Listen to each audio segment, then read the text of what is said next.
Hey, what's up, everybody? My name is Jay Helms. I'm the founder of this podcast and movement known as the W2 Capitalist. Today's episode, I feel like I'm interviewing or really just chatting things up with a brother from another mother. We've got so much in common. I didn't know all this about Anton until he and I started chatting. And matter of fact, after he and I finished our talk here, I emailed him and said, dude, I feel like you're a brother from another mother.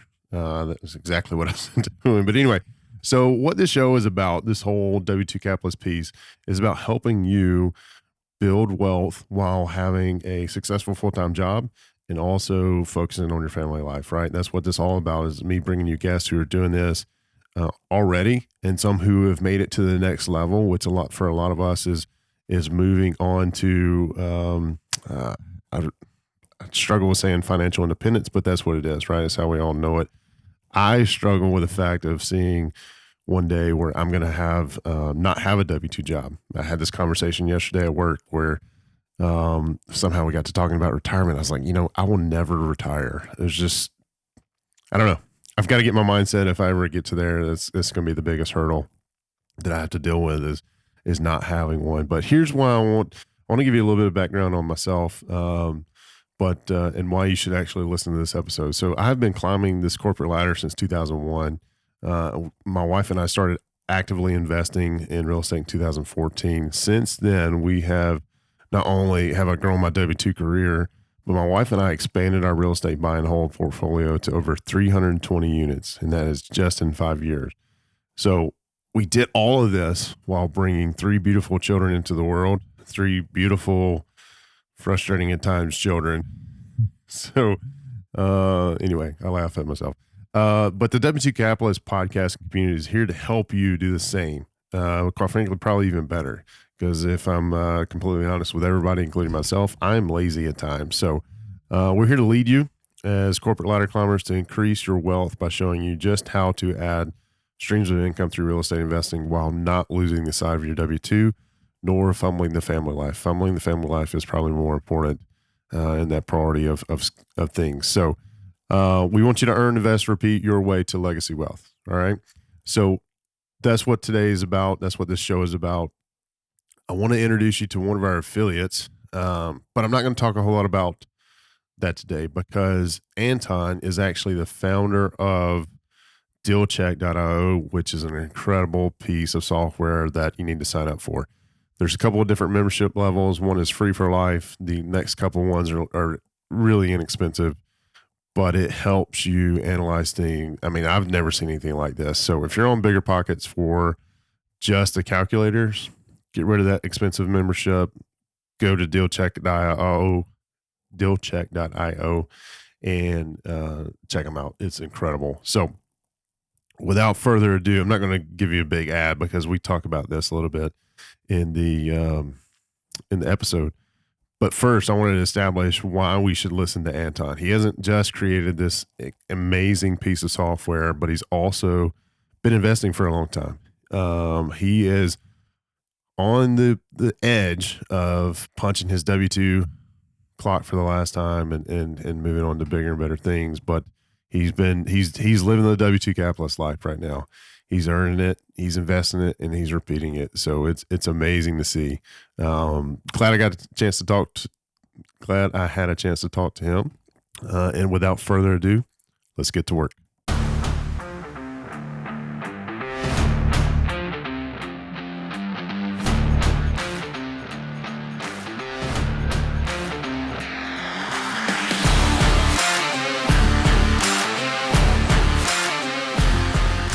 Are a W-2 capitalist.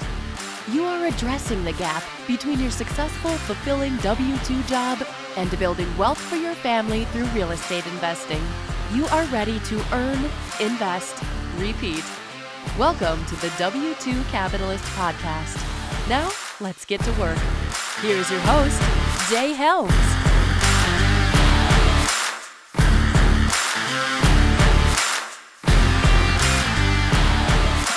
Anton, welcome to the show, man. Thanks for having me, Jay. So, no, thank you for being on here. I know it's been a little bit. I think we went into some scheduling conflicts all on my part. And I don't remember. I think one of the things I'm going to start doing for every show is immediately apologizing to the guests and say, I know we probably had to reschedule this because of a sick kid or I'm sick. We almost had to reschedule That's it totally today. I'm okay. all amped up on Advil, cold, and sinus because of whatever we Oh got going man. around now. I looked Um, at, I started breaking out in cold sweats a minute ago, and I looked at my wife. I said, I know why I feel like crap right now. She goes, why? I said, I think I took more than what's recommended on the Advil, cold, and sinus. She goes, oh man. Yeah, I had a um, cold a few weeks ago, so I yeah. was in the same boat. So if you hear any moments of silence, that's me trying to hit the mute button so I don't cough and snort in your ear or anything like that. No, But no worries. so you and I connected, I think, on Facebook first, right? I think so. Yeah, but you also have a pretty active profile on Bigger Pockets, which I have escaped from. Not escape. That's a bad word. I have done less and less on Bigger Pockets, Hmm. and but you're pretty active on there. So one of the things I like to do, or what I'm starting to do with guests, is make sure um, you are somebody of knowledge, right? So let's talk about what your real estate portfolio looks like today, right? And then we'll kind of we'll Sure. spin off from there. So So today, me and my wife, we have 40 total units of real estate. It's kind of a mix between single family, some duplexes, but mostly in fourplexes. They're spread out across 4 states. So we have some in California where we live, in San Diego, Atlanta, Georgia, Birmingham, Alabama, and then Kansas City. So they're kind of all over the place. And a lot of that came about because we live in a very expensive market. mm, Kind of Southern California is very tough for cash flow. So we started here, but we started branching off into other cities kind of to look for better returns. So we got up to 40 units. These are all kind of our own. We don't have any partners. We don't do syndications.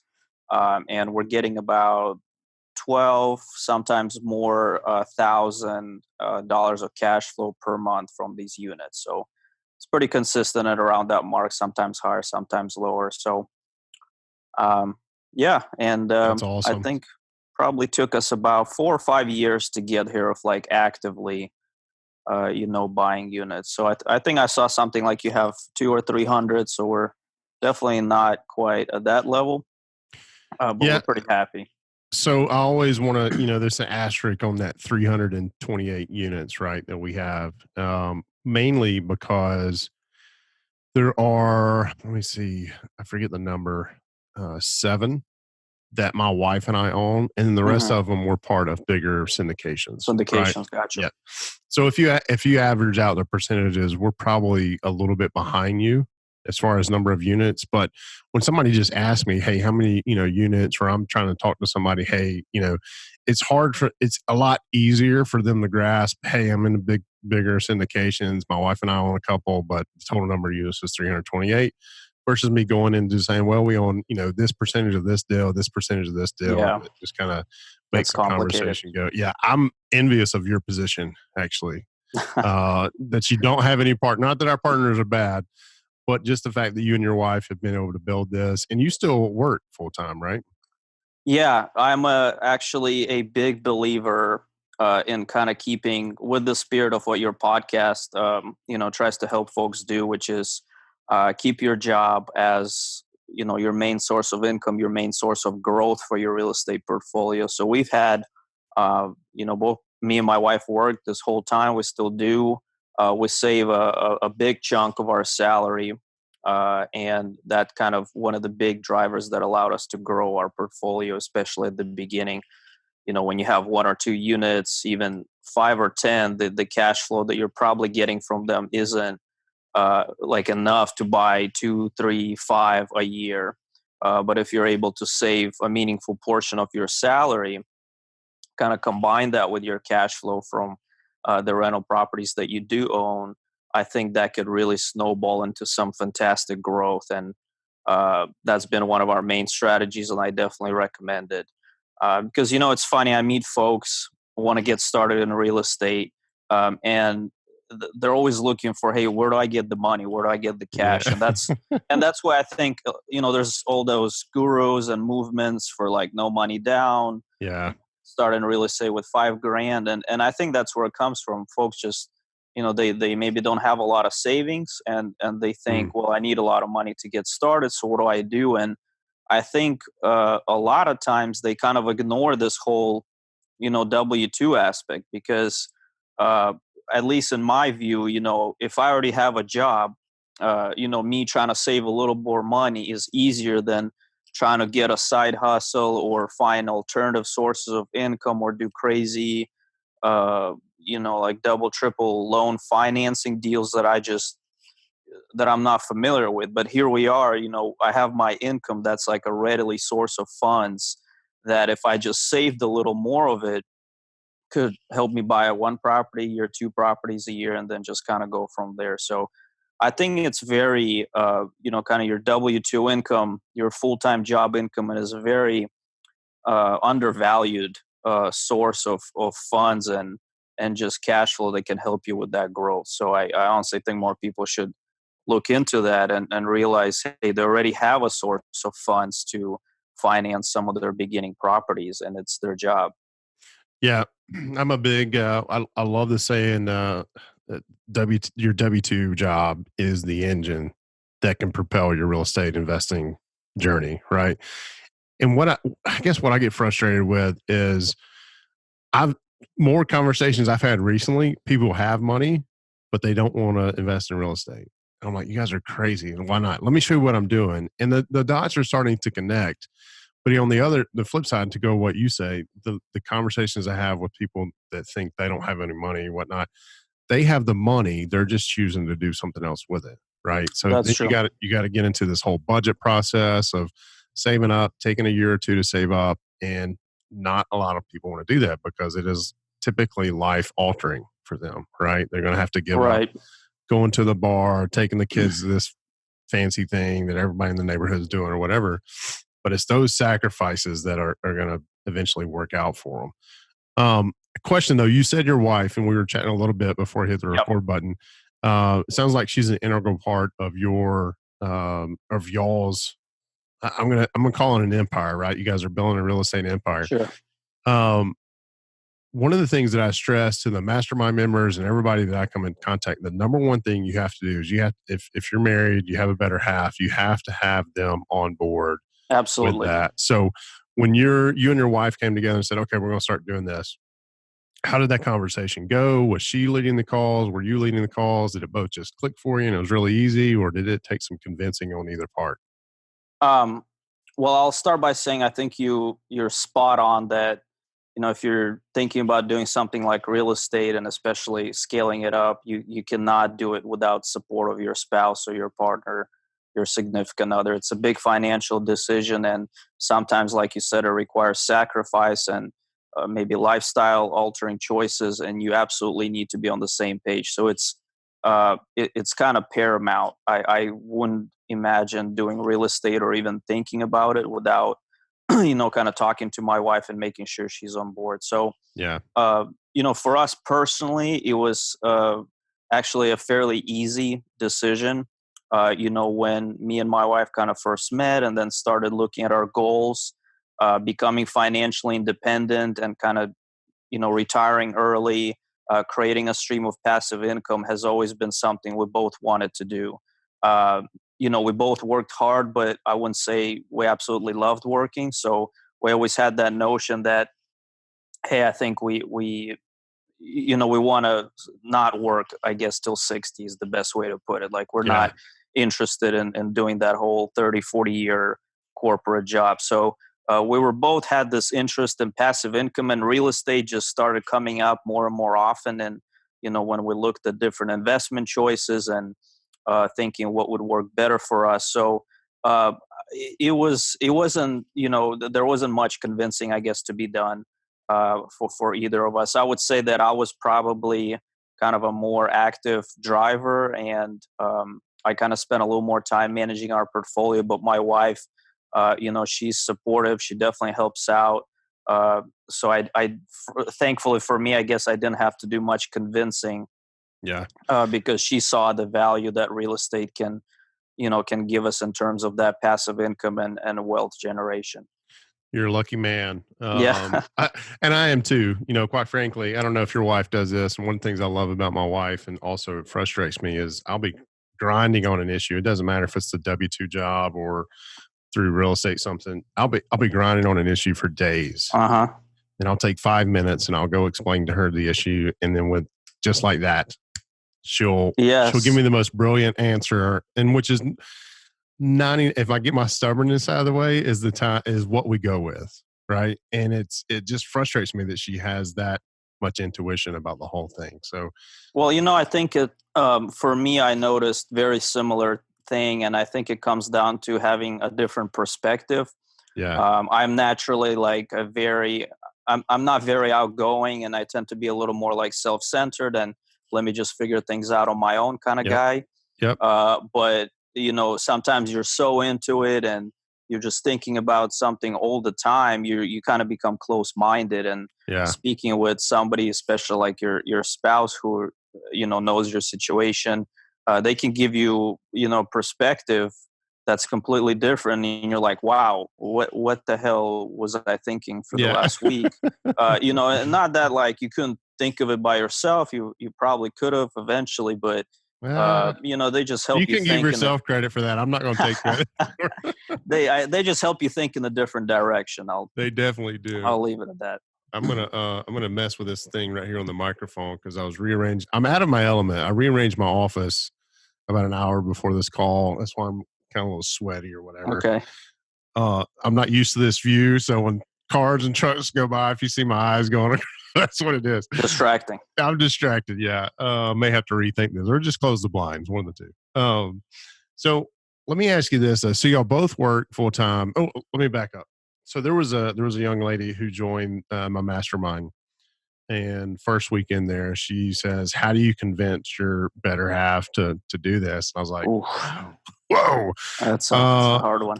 I don't know. I can give you my feedback, but that's the beauty of the mastermind. And there was 5 or 6 other people on the call that night and said, here's, what they've had. I said, but here's the thing. I don't think you should be in this mastermind until you talk to your husband and he's on board.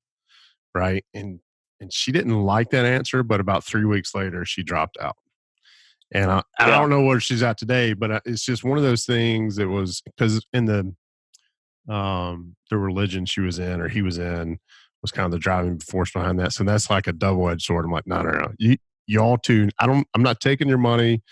You need to go have that conversation with him. Y'all need to figure it out before we go further because we're going to push you in this mastermind to take action that if y'all are not on the same page, there's going to be a divorce happening real quickly.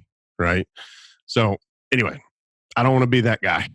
So you got to be No, able to, and I think it I'm not a relationship expert by any means, but what I've kind of found out with these types of conversations with your spouse about money or investing or something else, it really comes down to aligning your goals first. It's not like the real estate is not the issue, and it's not usually the specific. I guess what I'm trying to say, it's more like, are yes. your goals aligned? Yeah. If you guys have a misalignment of goals between you and your wife or you and your husband, you want something and the other person wants completely opposite, like that's the problem that in my opinion should be addressed first and talked through, because goals, then obviously you'll be aligned on the means as well, if that makes sense. Yep, definitely does.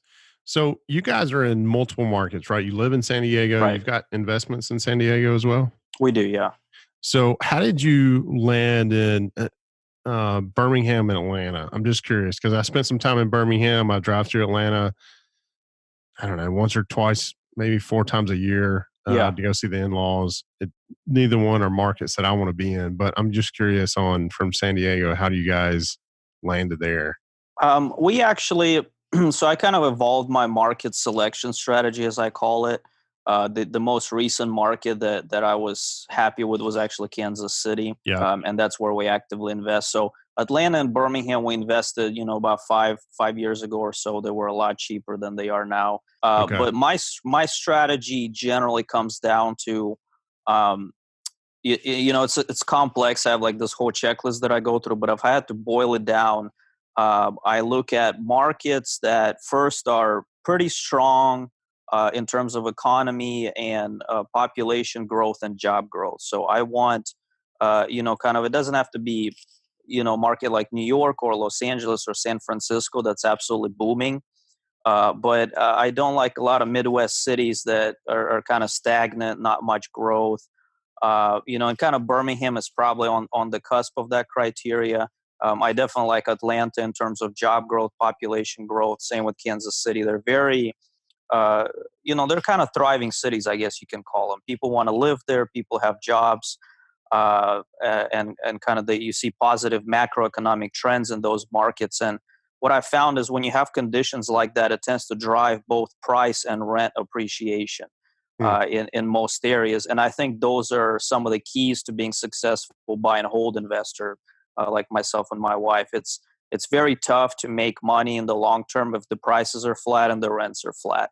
Yeah. Because chances are your expenses are still going to be growing because of Go up. inflation and just rising prices. And, your cash flow that you get today is not going to be there 5 years from now. So we want to see those trends. And I think if you focus on kind of job population and economy growth, they'll foster the price and rent appreciation for you. So that's one of the keys I look at. And I also kind of look at relative basically price to rent to price ratio. So how undervalued is the market? If you look at markets like New York, again, San Francisco, I'll just throw them out there. They Sure. have crazy growth, but the prices there are so high relative to the rents that it just will not cash flow. You won't get much return. And on the other hand, there's markets where very kind of good rent to price ratios, but the growth is just not there. Um, What is a good Instead, rent to price ratio? What are you looking for in that well, range? so that's like your if your listeners have ever heard of the 1% or the 2% rules, that's where they come from. That's the Yeah.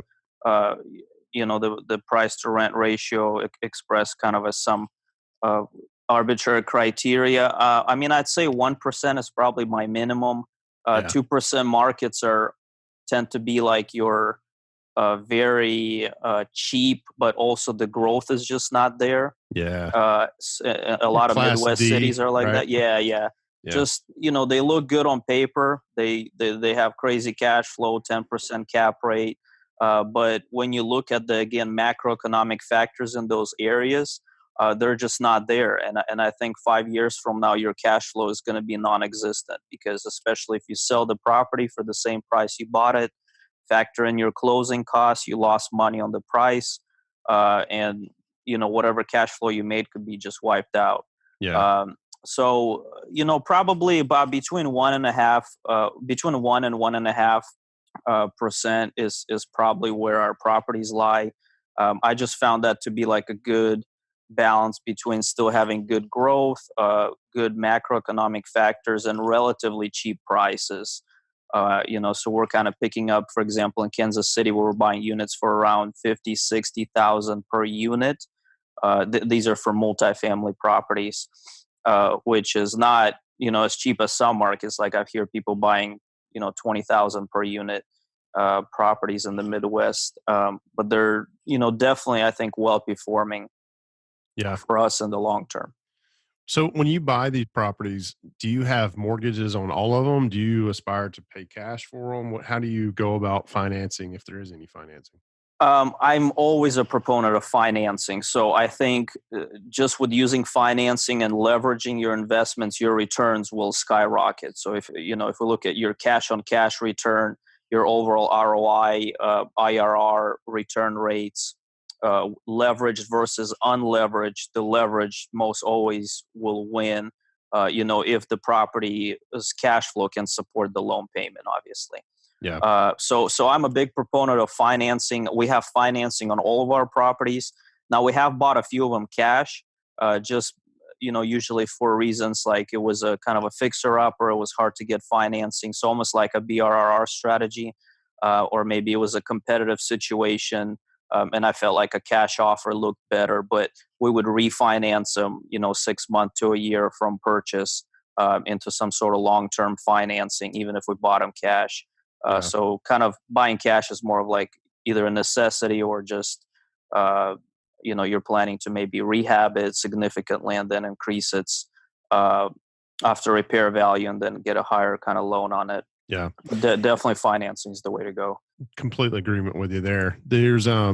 So you guys are getting 12,000 a month, and is that net or gross? That's net. That's Net, after everything. all expenses, vacancy, Yeah. capex, accountability. Right. So that's a pretty amazing number. And one of the things that I've seen as we kind of progress in our portfolio expansion, if you will, is how it takes that momentum a while to get going, but once it's Yes. there, man, it is hard to stop. And when you start taking in that much cash flow, the doors of opportunity just open up. So what are you doing with that 12,000 of monthly cash flow when it comes in? I'm assuming you're turning around and reinvesting it or looking at Yeah, other stuff that no, you can do. exactly that. We actually, ever since we bought, our first property, we've saved 100% of our cash flow from rental properties. So I've never used it for anything other than buying more properties. You Uh, don't take the wife out to a nice dinner every now and then just to. no, well, and the key, I'm coming back to us working full time. We always treated our cash flow from rental properties as extra income that is getting right back into our investments. Yeah, And kind of one of the reasons for that is because we still work and we still have these incomes, and that's what's paying our bills and kind of supporting our lifestyle. Uh, so we've kind of relied on that income. Any extra income we've ever generated from our businesses or rental properties or other investments, we always treat it as like this isn't spending money. We just pretend like this money doesn't even exist and it's going straight back to our investments. So it does require discipline. Obviously, it's something you mentioned before, like even saving part of your salary takes discipline and some sacrifices. That is very true. But I think that kind of that level of financial discipline is necessary if you want to grow a portfolio, be a successful investor. You need to kind of figure that out early because it's only going to get worse if you have rental properties. If you're oh yeah, making 10 extra thousand from just cash flow from rentals, then you buy an even bigger house, start spending all that money, acquire maybe consumer debt. You're just digging a hole for yourself. So yeah, working on kind of establishing financial discipline, learning about budgeting, savings, very much all the things that you kind of mentioned, the basic personal finance principles. If you can master them, in the beginning stages, then when your cash flow does grow and we're like talking an extra digit at the end of everything, you can still use those same principles, rely on them, and they'll serve you, for as long as you live, basically. that's awesome. Yeah, I actually I have a lot of, I don't know, I probably have 10 different accounts that I use for our investing stuff. So when rent comes in or different revenue comes in, it immediately is dispersed out to these other, Right. and it's a little bit harder for me to get. So if I transfer in and out of those accounts, it takes me, sometimes 5 to 7 days. So Yeah. if there's any urge for me to, grab something, then I have to think about it for a while. Right. We So do something very similar. It's in fact, we treat, kind of our real estate as a business, and, yeah, I have kind of the, other business ventures, and that money is in those accounts. I never even see it in my personal yeah. bank account. So let me ask you this, and I'm sure you and your wife have had this conversation, but I have my own reasons. And it's mainly, the reason why I started W2 Capitalist is because I kept seeing all the fire movement and stuff that was going on with Yeah. that, and how you're going to invest, and then you go live in mom's basement and you can be financial independent. Well, financial independent and financial freedom are two separate things, right? Yes.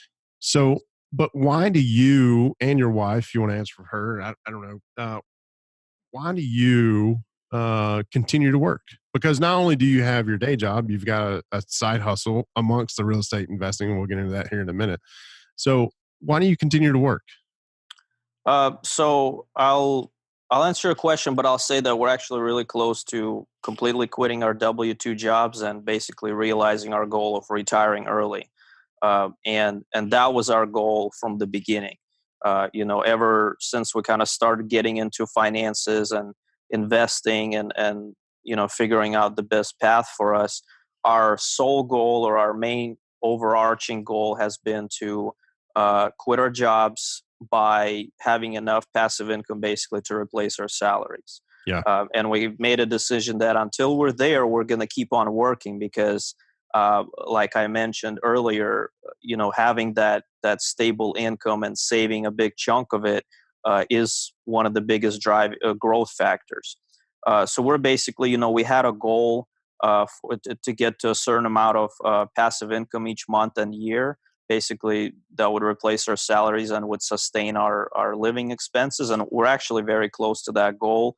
And we're probably in the next year or so, we're going to finally quit our jobs and, retire from at least our full-time careers. Still keep the real estate thing, the side businesses going. But all this time we knew that hey, we're going to keep on working because it's kind of driving all this growth and helping us achieve our goals faster. But then as soon as we get our goals, then we're done. Yeah, that's awesome. That's I'm similar. I don't know. It would be real hard for me to ever imagine a world where I didn't have to go to work, right? I And can't wait for that. I understand, and Yep. because I took off. We're recording this on Saturday. I took off Thursday and Friday for some other stuff that I've been doing, Uh-huh. and I mean, I woke up today like not like, what do I do? Like I felt like Ricky Bobby. I didn't know what to do with my hands. You know what I'm saying? It just Yeah. so I'm sure it can be something that I can get used to, but I never started investing. At least I don't remember starting investing. Say, hey, I'm going to quit my job or whatnot. Maybe I did. It's been so long ago, and now we've kind of tapped into this movement to help other people. And matter of fact, Jake from Jake and Gino challenged me. He said, it was earlier this year, or no, it was late last year. He Did said, you go to one of their events? no, I was supposed to, but we had a tropical storm come this way Okay. when I was supposed to leave, and I didn't feel like leaving the kids and wife. Yeah. Hey, y'all deal with this tropical storm. I'm going to South Florida. But he challenged me. He said, I think you'll be done with the W-2 in a year. And I'm like, I didn't say yes or no. I think what I answered and what I think will really happen is if I am able to help more people by leaving corporate America, then that's when I know it'll be time to pull the plug, right? And that so, what will happen with the W-2 catalyst at that point in time? Who knows? We'll see. But Well, I I have think no end date for my big goal is to build 300 years of legacy wealth. yeah. It's a goal I'm never going to achieve, right? But it's at least something I'm grasping for, and it helps me think in such a different world. Um, I can't imagine not having that engine to invest money into the real estate. So I don't know. Lots to think about between here and there. I think it's a further date than you and your wife. But Well, I think the congratulations. beauty that you gain with having, this residual passive income and all these investments, and that's kind of always how I looked at it, is you gain the freedom. Like you said, you get that financial freedom. It doesn't mean that you have to retire then. It doesn't mean that you have to Right. quit your job. It just gives you the freedom to do what you actually want to do. So whether, if you're totally stoked to go to work and you love what you do and kind of you love the uh, helping people or working with people, they're like, great. Yeah. Nobody says you can't do that. If you want to quit, and some people, maybe want to do volunteer work uh, because that's kind of where their heart is, then you can do that because you have the financial means to support yourself. Or, Right. you quit and maybe you dedicate more time to W2 capitalist and, running your mastermind group and other ventures, even though maybe that's not making, as much money as you used to make at your corporate job, let's say, uh, you can still do that. That's kind of why I think, the power of passive income comes. It's the freedom that you gain from it to kind of do what you want. It doesn't mean that you have to quit your job. It just means that you can if you wanted Got the to. means too. Yeah, Yeah. or you can pursue really any venture that you always wanted to do without worrying like how I'm going to pay rent or how I'm going to pay my bills this month. Yeah, you got me to think. I don't know if I would feel like so much of a hypocrite if I were trying to lead the W-2 capitalist army, so to speak, and not have a W-2 job. I don't I know. mean, some definitely It's to something to think think about, but about, but I don't know that it may I may be able to get away with it for a while, but there's something that just tells me that I wouldn't be able to. The authenticity goes oh, away. it almost seems like the pinnacle achievement of your movement to me, actually. I Could would be. imagine that most of your listeners, and again, I could be wrong, but I would imagine that most people listening to your podcast that have W-2 jobs, but are, pursuing investing or real estate, probably doing that because they don't want to, have that job forever, Yeah, very or possible. until they're 60. So in fact, if you leave your job and kind of because of what you achieved, through the principles that you teach, that could be seen as almost a, hey, this is like the ultimate achievement That's of the true. movement. That's true. I need to hire you as my consultant and coach. uh, So you do have your W-2 job. You also have your investments going on, but then you have a third thing going on, which I'm pretty excited about. And for those people who have been listening, um, you've been hearing me boast about it in the intros and whatnot for a couple of weeks now. And that is the platform DealCheck.io, right? So you're the yep, founder of that. Am I correct? I am. Yes. Founder, creator, all of the above and below of that. So give us the inside scoop. They get tired of hearing. I think they're tired of already hearing me say this. Although I've seen a Because few you play the people. same recording, or No. I try to wing it a little bit, but it's very similar wording. But I've seen a few people already sign up, and they're going through their trial, right? And they're yeah. using promo code W2CAP. But yeah, tell us about that. Tell us what sparked that a little bit, and some of the major benefits that probably aren't as highlighted as much from if just going to the website and seeing the demo.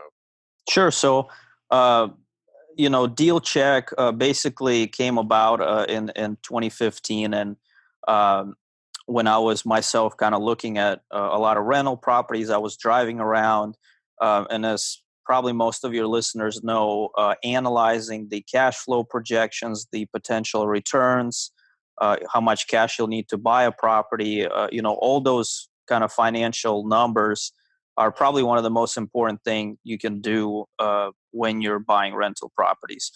You might have heard that a lot of people say you make money in real estate when you buy, and I'm kind of a firm believer in that. Oh And yeah, a big part of that comes to actually understanding the financials behind a real estate investment, and ultimately, is it actually going to make you money? Because I don't know what the percentage is, but probably at least half or even more properties that you'll come across will lose you money, and only a small fraction are like those great deals that you hear about that uh, they'll actually be worth your investments. But you're never going to know that unless you have a very kind of consistent, accurate method of predicting and analyzing the cash flow projections from rental properties, flips, wholesale deals, really any real estate transaction. So I was in the same boat. When I was actively looking for properties, I was trying to analyze them, especially like quickly and in bulk. And I used Excel for a while, as many investors do. The oh good yeah. old spreadsheet, just something I think I downloaded from somebody, then like modified it. It was getting to a point where basically it was like I was making mistakes, and it was an unwieldy process. I had like a million tabs in Excel, one for each property. Then sometimes I'd modify like a formula or the way calculation is done, and one tab I'd forget to change it in the other tabs. Basically, it was a mess. It was hard to manage. And I thought, well, there's got to be a better way to do this, like in some sort of systematized, like organized way.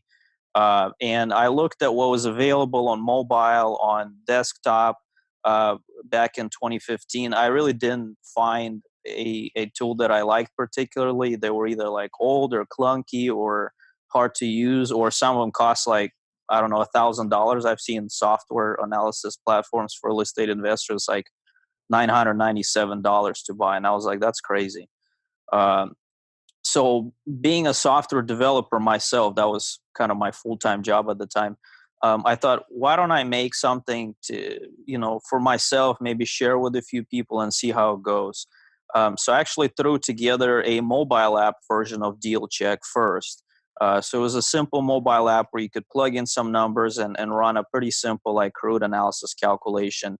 But I thought, hey, I'd be driving around looking at a lot of properties. This can like help me, because it's hard to use Excel on your phone, especially like Yeah, it it's is. almost impossible. Yeah. So I put together this mobile app. It worked well for me, and then I talked to a few of my friends, and they found out about it, and they're like, "Hey, can you like send me a link?" So I actually published it on the iOS and Android stores, so they could download it. It was actually free, at the beginning. I didn't charge for it or anything. And to my surprise, like they loved it. They were like, "Man, this is awesome! Like, can you, they start asking for new features and like, can you do this? Can you improve on that?" And that was basically the start of DealCheck. It was Nice. almost like an accidental project. I didn't have a business plan. I didn't do any of that stuff that you're supposed to do when starting a business. I didn't even like do market research, but Yeah. it just came about and it started growing organically, slowly for the first few years. But then since like 2017, so for the last 3 years or so, we really found our market fit with this product, released a web-based version, iOS, Android app, added a ton of features, and it grew tremendously. And now we have over, I think it's 110, 120,000 investors that use DealCheck, to analyze basically any type of investment property, rentals, flips, BRRRs, the buy, rehab, rent, refinance, repeat method, multifamily, commercial deals, wholesale deals. So I've been very happy with we expanded our team and how quickly the product's been growing. It's really been amazing to hear the stories of investors. I get emails almost daily, people saying, "Hey, your tool like saved me from buying a horrible deal," or on the flip side, like I used your tool and I was able to screen properties really quickly, Right. Yep. and I could put in an offer like the same day, with confidence, and it helped me close on this great house. So that's obviously the main benefit of the software. It was we didn't want to get into like a lot of like CRM or like lead generation. It was DealCheck is solely focused on being a go-to platform for property analysis. So we built a whole feature set around that. Obviously, in addition to the core calculations, you can import property data quickly from public records and active listings. So you just type in an address and it'll pull, these like how many bedrooms, bathrooms, square footage, like all of that for you. So you don't have to type it all in. Last year we released sales comps, so you can pull up a bunch of recent sales comparable properties, see how much they sold for, help you estimate the ARV, especially when you're doing flips. We have rental comps as well. So you can see, up to 20 comparable rental listings in the same area, how much they're renting for, so you can find a good rental price for your property. And also, that's important in projections. Oh You don't yeah. want to overestimate the rent and then you can't rent it for that much. So, we have ability to upload photos. You can add notes. You can generate PDF reports. So it'll put all the analysis information for you, give you this really nice formatted PDF in like seconds. We have a lot of agents and kind of wholesalers use that tool if they basically need to share the property with somebody. Actually, some syndicators, I believe, use it as well to like distribute the property report. Then we have this offer calculator, which is basically a reverse valuation analysis tools that says like, hey, Mm. I want a minimal cash flow of $300 a month. I want a cap rate of 6%. I want cash on cash of 12%. So you just plug that in and it'll tell you what is the maximum price you can offer on the property. Probably my So, most favorite part about your software is that right there. Because yeah, years ago, I got tired of going through the other calculator that you and I are probably familiar with. yeah, And I was sitting here guessing at numbers. And finally, I got tired of guessing at numbers. And I emailed, whoever their development team is and say, look, guys, here's an idea. I want to hit this number and this number and this number. yeah. Just tell It's me my it's offer price. That's all I want to know. And they, Right, it's a very common request, and like it's yeah, not something that's easily, because like you said, if the calculator doesn't offer that feature, you're gonna be like, okay, let me drop the price by 10,000. Nope. Okay, Yeah. let me drop by 50,000. Okay, Yeah. yes, but maybe drop it by 40,000. So like, you're guessing there. It's hard to use. DealCheck, you just plug in all of your criteria. A second later you have your offer price. Yeah. And then you know that, hey, if I offer this to the seller, then it'll meet all of my criteria. So then you just have to see like how much of a discount this is versus asking, or whether it's realistic, or if it's too low, that you have to move on because you're just not going to make money on this deal. So it's basically a whole suite of features that we've built, specifically around deal analysis. That's kind of what we pride ourselves on, and we want to be that go-to platform. And like I mentioned, you can use DealCheck online. So if you go to dealcheck.io, you can use it on any desktop, laptop, any computer with just your browser. Or you can download the DealCheck mobile app for your iOS or Android device. Use it on your phone. It's optimized for the phone. It'll sync all of your data across your devices, so you can be like driving at an open house. Your agent showed you a nice property. You ran the numbers right there on your phone. It looked pretty good. You can come back to your home or office, open it up on your computer, dive in a little deeper, look at comps or whatever, just to make sure it's a good deal. Put in an offer, use the offer calculator. Yeah. So cloud sync. And I uh, love it. yep. Sorry, I And cut you off. Keep going. I'm just done. I can talk about it forever, but it's actually, we have several tiers for usage, and we have a free tier. It's free forever. It's not a free trial, so you can actually create a free DealCheck account. You're limited by some of the features and how many properties you can analyze, but we have tons of people just use the free version if they're only analyzing a few properties a month. They're kind of starting out. They don't want to invest a lot of money into a platform. No worries, just Yeah. start using it for free forever. Again, it's not a trial. It's literally free forever. And we wanted to keep it that way to make it accessible to especially beginner investors, because I remember when I was starting out, didn't have a lot of money. I see all these services charging me subscriptions. It's hard on you when you're a new investor. But with Absolutely. DealCheck, you can start with the free tier. We do have some upgrade options if you want the full suite of tools. They're really reasonably priced, like a few cups of coffee a month.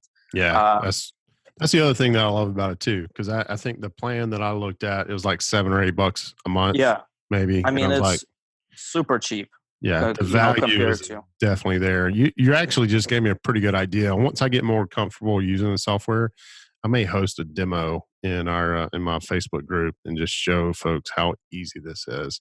Since I'm now an affiliate, I want to make sure they know I'm using it, and I'm just not blowing smoke up their rear. You know what I'm saying? No, it's that's a great idea, and I always encourage people, like, just try the free version. Yeah. We don't ask for your credit card. We're not going to ask you for a payment. You're not going to get charged. Like, just try the free version. Run a few properties. You like it. You like it. Keep using it for free, and then if you want to upgrade, reasonably priced, type in W2 Cap at checkout, and you'll get a 25% forever discount on top of the low prices that we have now. So that's specific to W2 Capitalist podcast listeners. Absolutely. Promo code W2Cap. So I appreciate the plug there also for the promo code. yeah, no, I want people.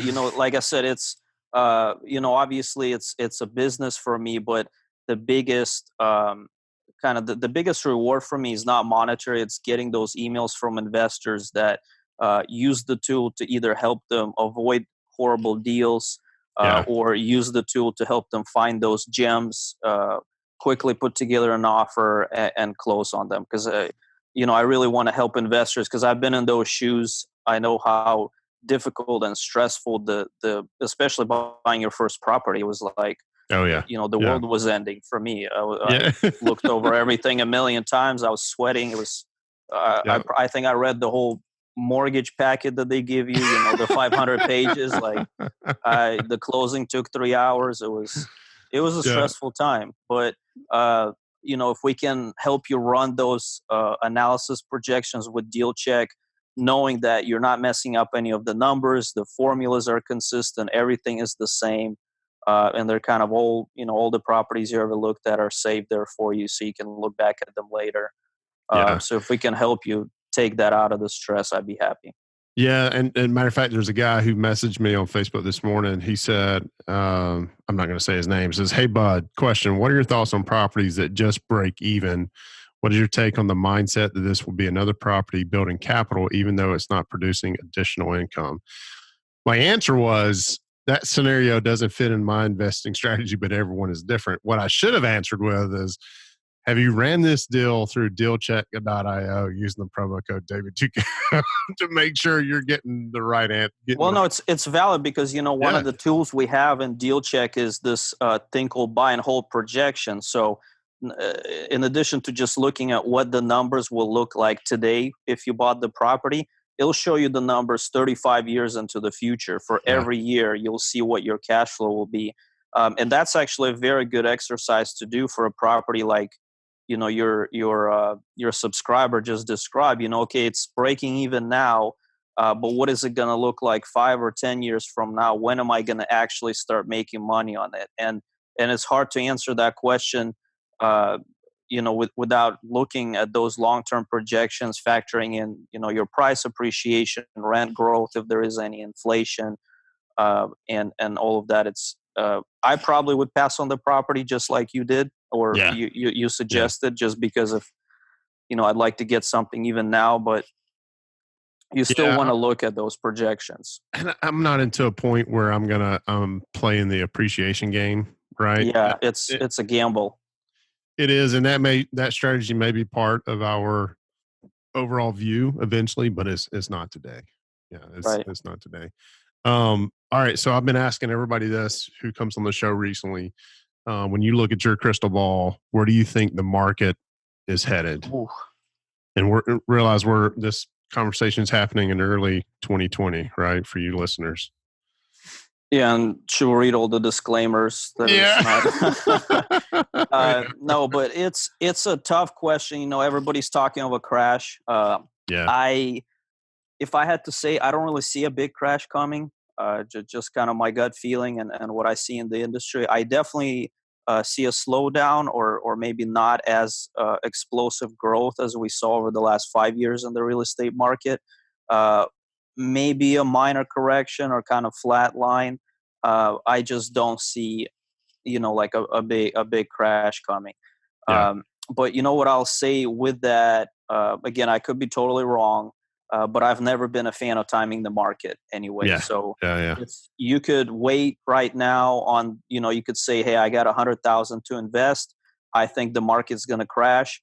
And you could be right. Market crashes this summer, and then you go in and buy a property, and you're all happy and doing great. Or you could sit and wait for the market to crash for 5, 10 years, in the whole time missing out on your cash flow, your price growth, and all of that. And if I had to pick between the two, I would say just go ahead and invest now, or at least start looking at deals. It may be harder to find deals right now in a lot of the markets because inventory is a little low. The prices have appreciated a lot, but it is still possible. If you look hard enough, and I think if you can, maybe spend a few months, like be realistic, it might take you 6 months to find a good deal. But when you find it, I think you'd be happier that you bought it now than if you just waited and waited on the sidelines for that correction that nobody really knows when it's coming. Yeah, and how patient are you being right now when you're looking for deals? Because for the most part, I've given, I've given up, but it's okay because I'm giving myself a couple of excuses. Uh, Number one, in the last 8 months, I've changed jobs. I left the job I was at for 15 years to start a new gig with a different company. We had baby number three, which we're still getting used to that, and we've got a lot of momentum coming with the W2 capitalist. So I've been focused on that. I still analyzing, like when I left the mastermind the other night, it was a Zoom call just like this. So when I hung up with Yeah, those guys, what I was committing to doing, but between now or that call in the next 2 weeks was to analyze at least three multifamily properties because I've got a self-directed RA that I want to do something with. It's been sitting idle for too long, and you know I'm already done with it. That challenge that I put on myself, and there's one that's a maybe. The other two are just no. So it's it's really trying my patience. But what are you doing? Like, are you altering your criteria and saying, hey, we're going to do this? Or are you altering your marketing to try to find more properties? What are you doing to try to swim through this pretty tough market we're in right now? It's more probably not so much altering criteria, but altering kind of lead generation. We bought, over the last kind of 2 years, we actually bought a lot. We bought 20 plus units just in the last 2 years. And all of those purchases have been off market. Oh, nice. So Nice. when I first started, we looked at a lot of MLS properties. This was like 5 years ago. And there were deals to be had on the MLS. And what I've seen, and that's kind of like the go-to right source. Most people like get together Yeah. with an agent, have an MLS feed, or maybe they go on, Redfin, Zillow, like Realtor.com, and look for properties themselves, which is basically coming from the MLS. But what I've noticed in the last few couple of years, especially last year, just the MLS is uh, almost like non-existent for good deals. Yeah. And we really had to start looking off market. For us, what worked especially well have been direct mail campaigns, very targeted, very small. Um, it's probably a whole topic for another podcast how we do them, but Absolutely. Yes, basically, sir. sent out just like 100 mailers and had a crazy high response rate from that. Um, or it was networking, really networking in a targeted area with agents, property managers, and basically telling them, like, look, if you have a client that's selling properties, they want to sell quick, they don't want to deal with, getting offers accepted or rejected, like falling through, call me and we'll work something out with them. And we actually got a few properties that way. So, because a lot of sellers just don't want to list on the MLS, even in today's market, believe it or not. Yeah. They have some price they want to sell, or maybe they have a distressed property and they know it's going to like not sell well.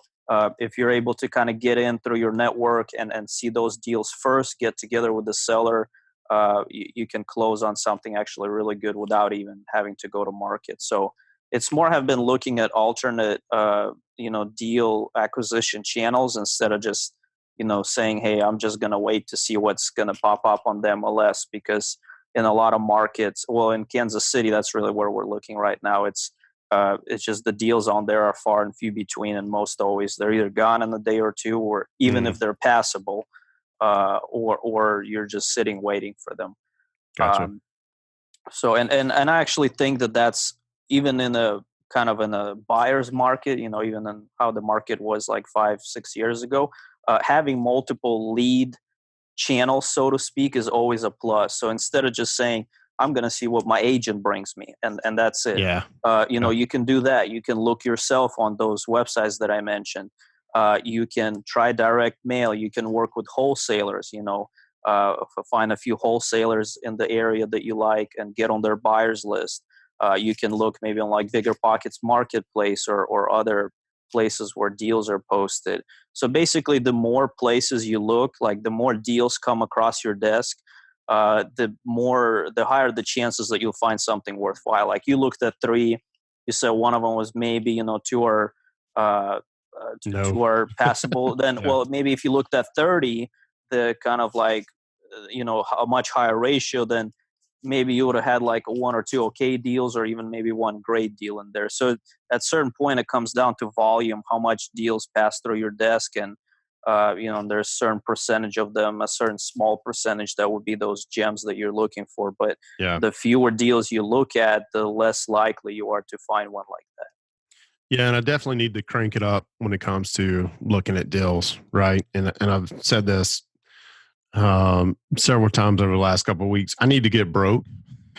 Yeah. I'm kind of using that money that's sitting in the self-directed RA as a crutch for me not to be as active. But I'm also trying to remind myself we're still getting used to baby number 3. Yeah. So Well, uh, obviously you got to balance, right? yeah, yeah, we do, and I don't know, we'll see. I'm trying to get that into something because I'm just sitting there saying, looking at it, and that money is actually going negative in value. If Oh, I'm yeah. being honest. Non-performing. Yeah, yeah. So I need to do something with that. Anton, it's been incredible. I'm actually jealous of how you say mobile. I know that's your Russian accent really comes out when you say that word. So that's when I picked up on. I was like, Man, I gotta start. Maybe I'll record it for you and Yeah. send you like I'll put an it in my phone. MP3 file. Yeah, That'd be my ringtone for you when right. you call. That's awesome. Hey, thank you for this. I really appreciate your time coming on and talking about DealCheck and doing and actually telling me about some features that I didn't even know were in there. So, um, before we close out, what's the best way for people to get in touch with you? I actually just give people my personal email. It's just Anton at DealCheck.io. That's Anton at DealCheck.io. So I don't mind hearing from you guys. If I get a lot of emails, but I actually reply to pretty much all of them. Just may take me a few days. So if you have questions about DealCheck, obviously you have a feature request, suggestion, we're very open to that.